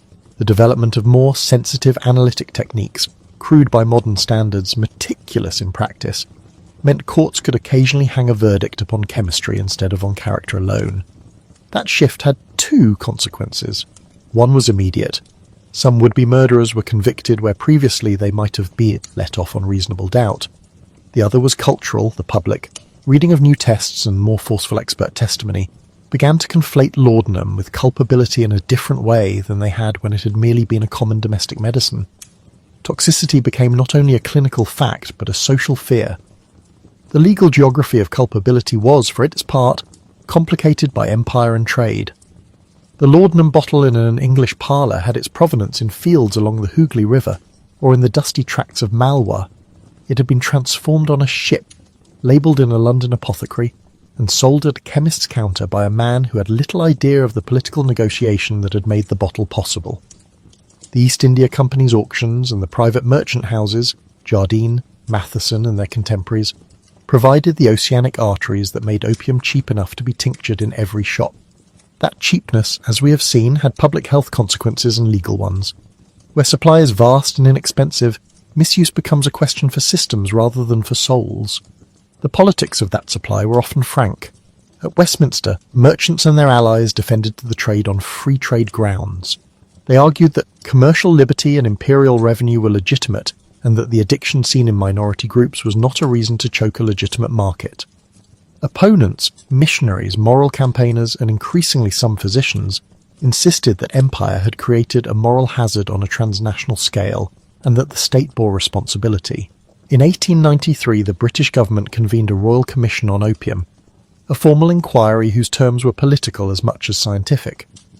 The commission spent months taking testimony, reading reports and travelling. It ultimately delivered conclusions that satisfied relatively few people, but its very existence marked the recognition that the opium problem was not a set of private misadventures, but a systemic phenomenon, a matter of trade, of administration, and of health. There are ironies in that history that a bedside voice can afford to point out gently. The same networks that kept sailors alive on long voyages by allowing captains to carry effective painkillers also put effective intoxicants into the hands of those who did not need them. The same tincture that could make a woman's nights bearable on a cold Lancashire evening could, in wrong hands, become an instrument of late-night desperation. Medicine's tools were both palliative and porous. The technologies that improved life expectancy, the syringe, the purified alkaloid, shipping that could move cargo quickly and cheaply, also multiplied the pathways to dependence and to crime. The 19th century was, in that particular sense, a laboratory of modernity. We learnt to manufacture relief at scale, and in learning we discovered new risks that required a public response. By the century's end, the conversation had shifted enough to be recognisable to us. Addiction was being discussed in terms that connected individual case histories to population-level consequences. Municipal authorities in cities like London, Liverpool and Glasgow began to collect statistics. Journals printed surveys, public campaigns dressed their appeals in the language of sanitary reform as well as moral uplift. The categories of doctor and dealer blurred in the middle decades, but they were being sorted, and the law was adapting haltingly to the reality that a drug's place in commerce and empire mattered to how a society regulated its use at home. The story of laudanum is therefore, among other things, a story about scale and its consequences. To follow the tincture's path is to move from a woman's bedside in 1830s Bath to a company warehouse in Calcutta, from a surgeon's linen chest in a Virginia field hospital to an Old Bailey dock where an accused mother is cross-examined about purchases. It is to see how the particular, a teaspoon, an instruction to take 3 drops, becomes an instance of the structural, an imperial trade that made opium abundant, a chemical industry that made morphine measurable, a medical profession that learning as it argued, and finally a legal and public health apparatus that would try to contain both supply and harm. In the long view, these changes reframed what had once been called vice into a public problem, one that required public answers, better chemistry, stricter regulation of distribution, more careful training of prescribers, and ultimately a political reckoning with the empire that had commodified plant life into medicament and opiate into tincture. If the tale has a sombre aftertaste, it is not simply because deaths occurred or that mistakes were made. It is because laudanum's history insists upon an inconvenient fact about modernity, that convenience begets demand, and that a medicine that comforts one person will reorganize 1,000 bodies in ways that are not visible until they are. In the hush of a late room, the small glass bottle still sits like a promise or a threat. It teaches, softly, that every public health has a private provenance, and every private remedy can, when scaled, be a social problem. That is the lesson the Victorians began to learn between bedside and empire, between inquest and laboratory, and it is a lesson we continue to practice in forms they could scarcely imagine. They handled deaths with varying degrees of skill and humility. Coroners, sometimes appalled, sometimes confused, learned to call for dried sample jars, to request witnesses who had seen a bottle purchased, to put chemists through the agony of extracting a single alkaloid from desiccated tissue. In courtrooms, the presence of experts like Orfila or Alfred Swain Taylor prevents names that had acquired weight like the slow accumulation of layers in a textbook, shifted outcomes not by a single method but by changing the terms of the argument. A testimony that could say with confidence the decedent had a lethal dose of morphine in their blood made impossible the earlier comfort of acquittal by ambiguity. Some juries still hung on character and circumstance, some still preferred the melodrama of moral explanation. But the ground had moved.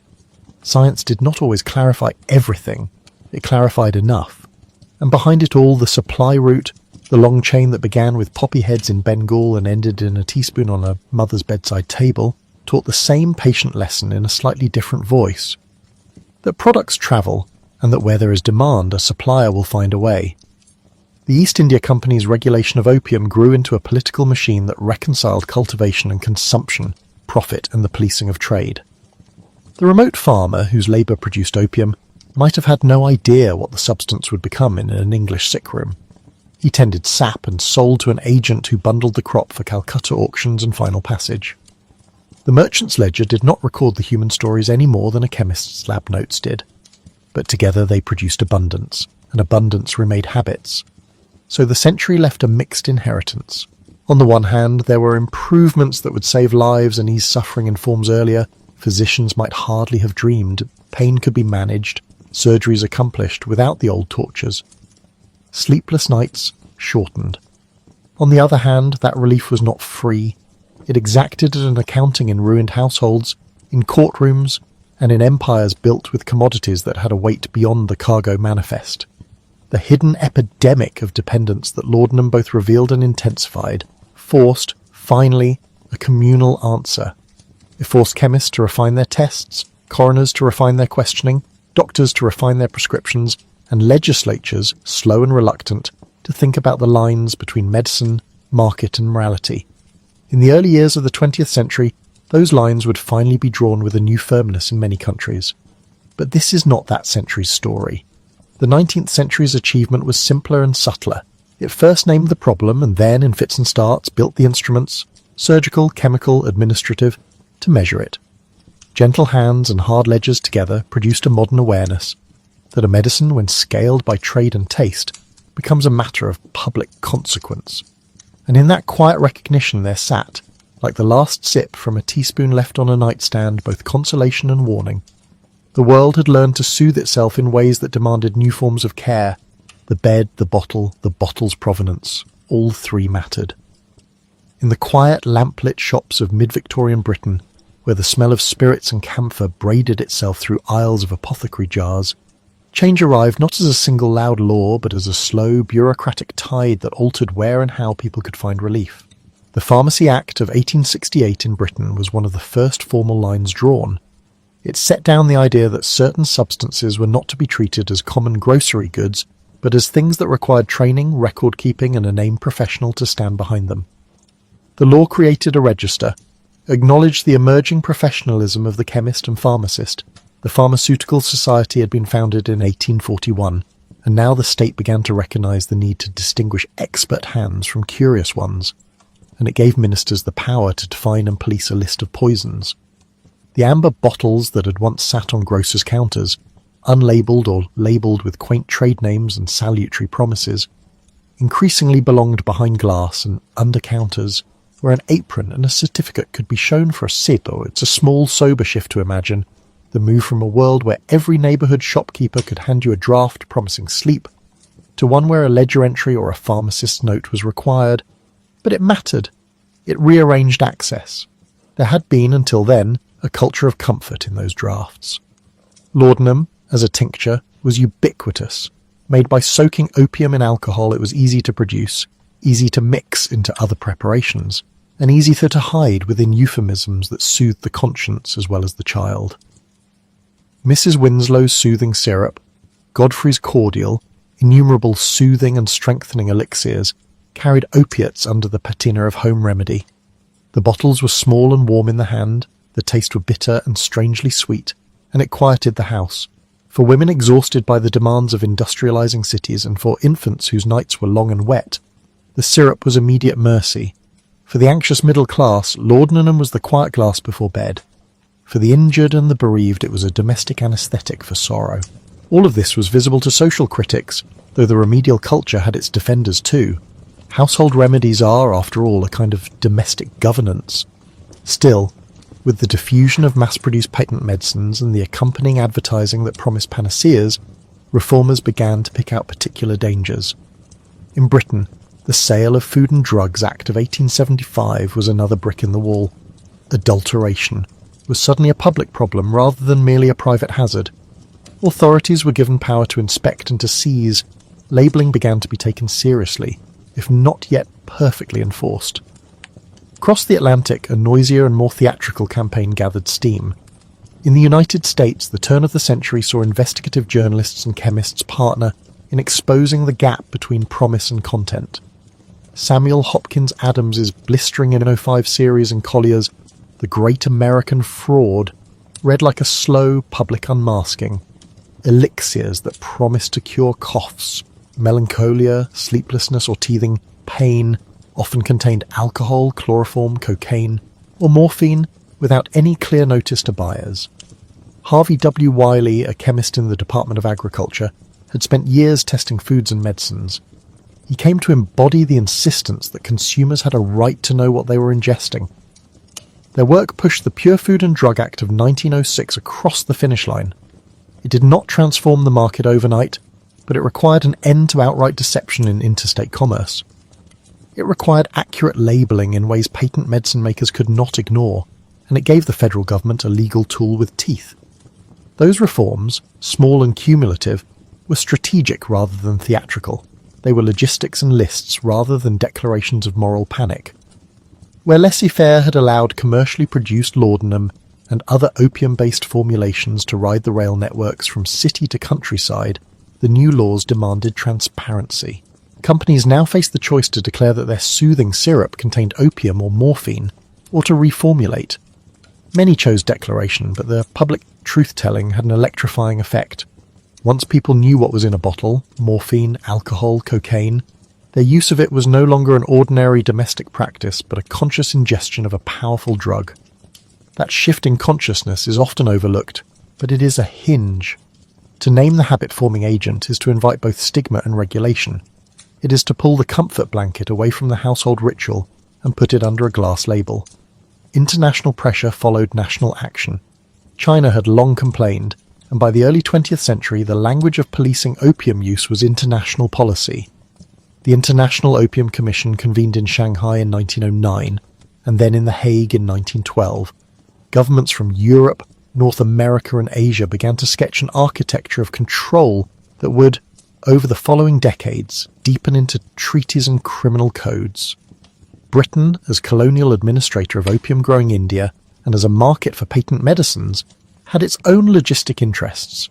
It participated in the slow work of turning a commodity that had been a legal export and a household ingredient into a problem to be calibrated by diplomats and statutes. In the United States, the legislative culmination of this turn came in the Harrison Narcotics Tax Act of 1914. Which is at first glance a technical and perhaps drearily named law, but which in practice reconfigured supply chains and the legal status of opiates. The Harrison Act required record-keeping, registration and tax stamps for anyone who manufactured, imported, dispensed or sold opium, morphine or cocaine. It did not, at its inception, criminalise mere possession of a small amount, but the administrative requirements and police enforcement pushed distribution into the domain of licensed professionals and created penalties for those who circumvented the paperwork. The effect was to reroute the flow of opiates through medical channels and to sanction, by omission, an enforcement logic that treated many dependent people as lawbreakers rather than patients. The practical effects were immediate. Over-the-counter sales shrank. The gentlemanly corner grocer could no longer hand you a tincture with a wink. Pharmacists, who had been professionalizing for decades, became the gatekeepers of a new pharmacopoeic order. The man in the apron now kept a record book.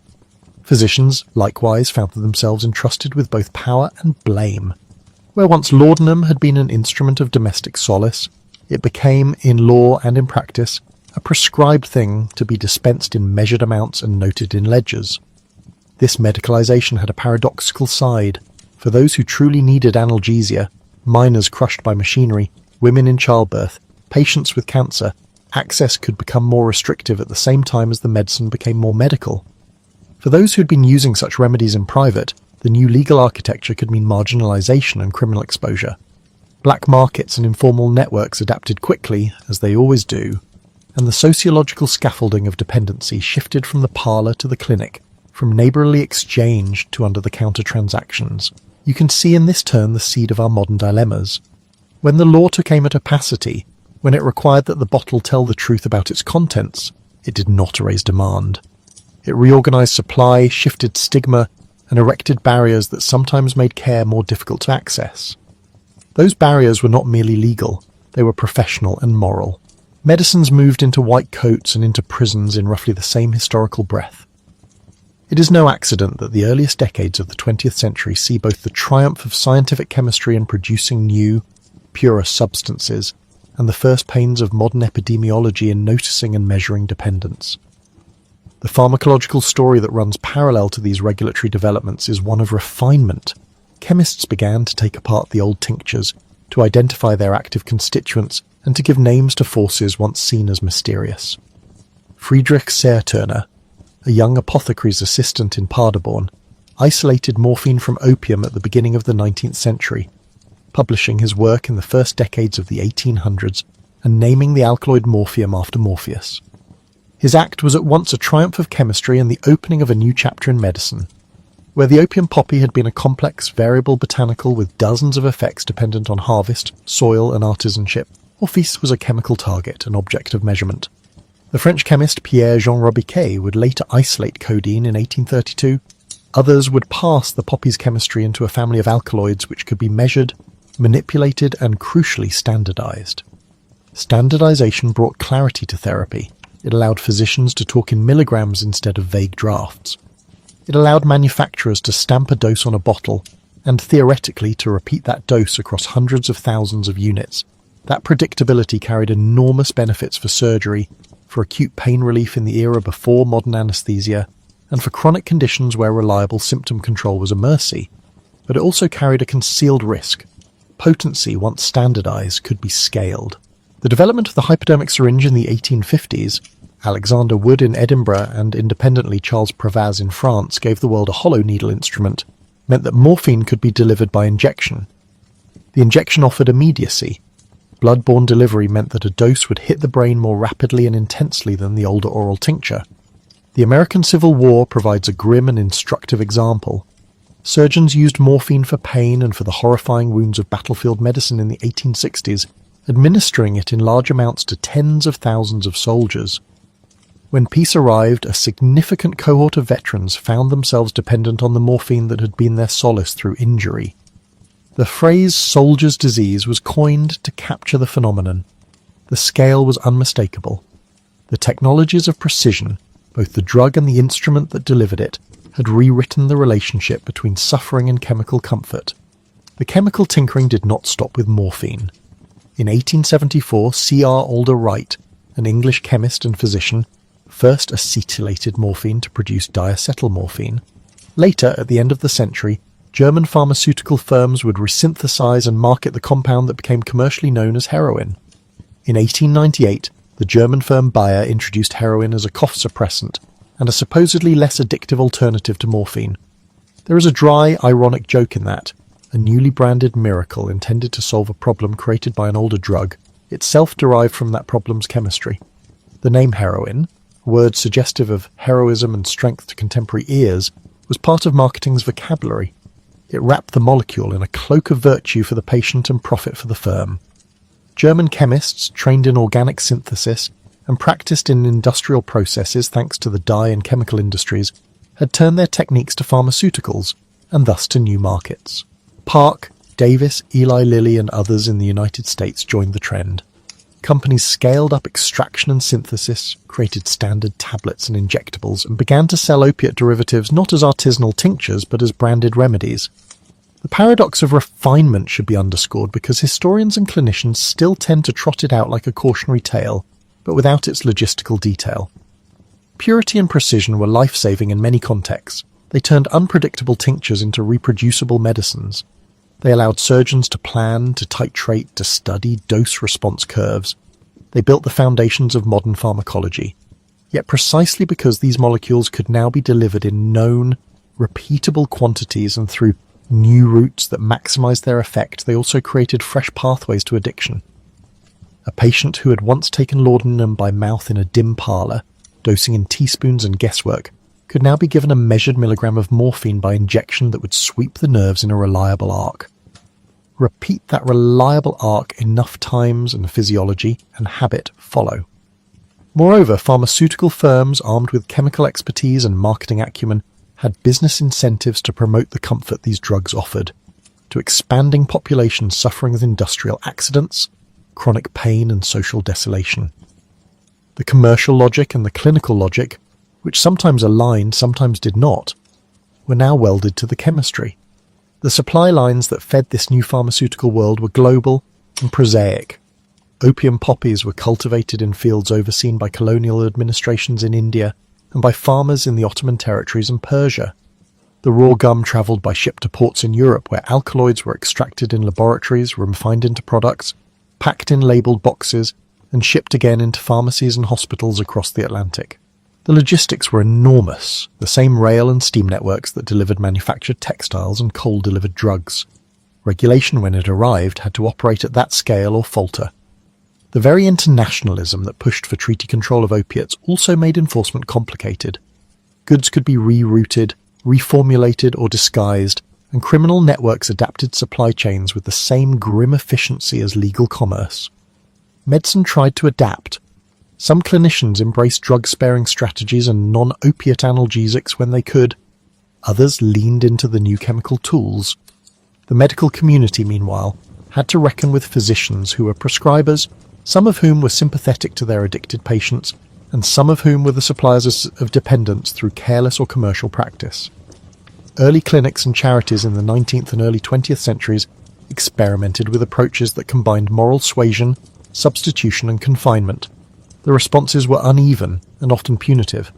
The legal turn toward registration, prescription control and eventually criminalization meant that some people who had previously found a modicum of care under a physician's hand could see that hand withdrawn and the police step in.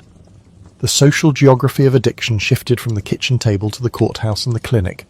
All of this history, regulation, chemical refinement, professionalization, and the slow migration of drugs from domestic remedy to regulated substance, leaves traces in memory, in literature, and in the institutions we inherit.